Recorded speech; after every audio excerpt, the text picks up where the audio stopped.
السلام علیکم ناظرین، آج ہم بات کرنے والے ہیں ایک ایسی کنٹروورسی کے بارے میں جو دعوت اسلامی اور مفتی حنیف قریشی کے درمیان چلی آ رہی ہے۔ مفتی حنیف قریشی نے کچھ باتیں اس طرح کی کہ جس کے اوپر دعوت اسلامی کی جانب سے ایک رد عمل آیا، اور اس رد عمل کے اوپر پھر مفتی حنیف قریشی نے بہت سارے سوالات کیے، اعتراضات کیے، بہت سارے اس نے جوابات بھی مانگے مفتیان دعوت اسلامی سے۔ تو میں دو چار باتیں آپ سے عرض کرنا چاہوں گا۔ پہلے تو ہم یہ دیکھتے ہیں کہ اگر ہم مفتی حنیف قریشی کا بیک گراؤنڈ دیکھیں، اس کی پیچھے کی اگر ہم ڈیٹیل دیکھیں تو مفتی حنیف قریشی بھی قطار کے اندر لگ کر امیر اہل سنت حضرت علامہ مولانا ابو بلال محمد الیاس اتار قادری صاحب جو ہیں ان کے ہاتھ چوما کرتا تھا۔ لیکن آج حنیف قریشی کو کیا ہو گیا کہ حنیف قریشی مخالف ہو گیا ہے دعوت اسلامی کے۔ ناظرین، بات دراصل یہ ہے کہ جب امیر اہل سنت دامت برکاتہم العالیہ نے کچھ نعرے لگوائے، اور ان نعروں میں سے کچھ نعرے ایسے تھے کہ جو مفتی حنیف قریشی کو ہی نہیں بلکہ اہل سنت کے اندر چھپے ہوئے کئی اس طرح کے بھیڑیے تھے کہ جن کو بہت زیادہ چبھنے لگ گئے۔ ناظرین، بات یہ ہے جب چھٹی شریف آتی ہے خواجہ صاحب کی تو خواجہ صاحب کے نعرے لگوائے جاتے ہیں،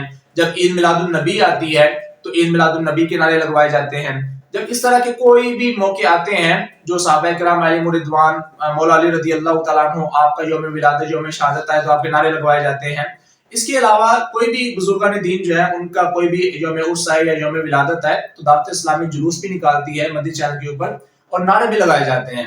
اب جب حضرت امیر معاویہ رضی اللہ تعالیٰ عنہ آپ کا یوم عرس تشریف لایا تو دعوت اسلامی کی جانب سے کچھ نعرے لگوائے گئے۔ ان میں ایک نعرہ یہ بھی تھا کہ بے گناہوں بے خطا حضرت معاویہ، یہ نعرہ جو ہے وہ عام طور پر لگوایا گیا وہاں پر۔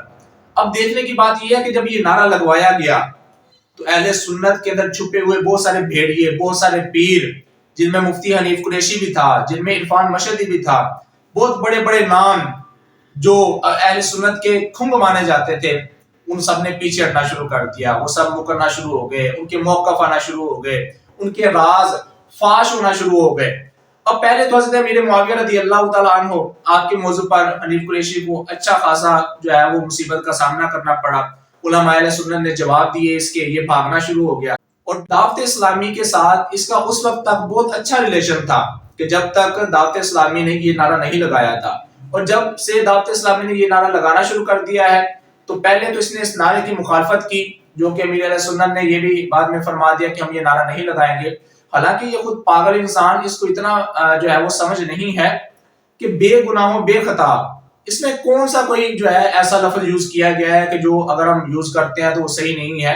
بے گناہوں بے خطا، یہ کہتے ہیں جی وہ خطا ہوئی تھی، تو وہ خطا اجتہادی ہے۔ اللہ تبارک و تعالیٰ نے قرآن پاک کے اندر ارشاد فرما دیا کہ رضی اللہ عنہ ورضوا عنہ، وہ مجھ سے راضی ہیں میں ان سے راضی ہوں، بات ختم ہو گئی۔ یہ 2-4 مہینے کے بعد اس کو پتہ نہیں کیا جو ہے وہ فتنہ فسادی اس کے اندر آ جاتی ہے، چند ویوز لینے کی خاطر، چند ٹکے پیسے کمانے کی خاطر پتہ نہیں چینل کی گروتھ شروع کر دیا حضرت صاحب نے۔ تو یہ ساری چیزیں جو ہیں اہل سنت کے اندر یہ بدنام کرنے کی کوشش کر رہے ہیں۔ ان مولویوں سے ہم نے بچنا ہے، ان سے دور رہنا ہے۔ دعوت اسلامی ایک ایسا پلیٹ فارم ہے آج کے دور میں کہ اس پلیٹ فارم سے جو بھی چیز نکلتی ہے وہ بالکل تحقیق کے ساتھ، تصدیق کے ساتھ، بالکل واضح ہو کر نکلتی ہے۔ اس پر کسی کو اتنی مجال نہیں ہوتی کہ وہ ڈاؤٹ لگا سکے، وہ دائرہ لگا سکے۔ جو دائرہ لگاتا ہے اس کی زندگی پر خود دائرہ لگنا شروع ہو جاتا ہے۔ یہ نہیں کہ یہ دعوت اسلامی کی شان ہے، یہ اللہ تبارک و تعالیٰ کا ہی فضل ہے۔ اور جو انسان مخلص ہو کے کام کرتا ہے، بھلے وہ دعوت اسلامی ہو، تحریک لبیک ہو، انجمن پاکستانی یا رسول اللہ ہو، مفتی منیب الرحمان صاحب جو ہیں ان کی تحریک ہو، جو بھی تحریک محبت کے ساتھ، اخلاص کے ساتھ، پیار کے ساتھ نکلے گی، اللہ تبارک و تعالیٰ کا فضل سب کے اوپر ہوگا۔ آج دعوت اسلامی کے اوپر ہے تو کل کسی اور کے اوپر بھی ہوگا۔ تو یہ ساری چیزیں ہیں کہ اگر آج دعوت اسلامی جیسی سنیوں کے پاس تحریک موجود ہے تو اس کی قدر کرنی چاہیے، نہ کہ اس کی ٹانگیں کھینچنے کی کوشش کرنی چاہیے۔ اور اپنی ذات کی خاطر اگر ہم ٹانگیں کھینچیں گے تو اس سے ہوگا کیا؟ اہل سنت نیچے آ جائے گی، بد مذہب بڑھ جائیں گے۔ یہ ساری چیزیں ہم لوگوں کو سوچنی چاہیے اور ان پر عمل بھی کرنا چاہیے۔ اللہ تبارک و تعالیٰ ہمیں عمل کی توفیق عطا فرمائے، آمین۔ وآخر دعوانا الحمدللہ رب العالمین۔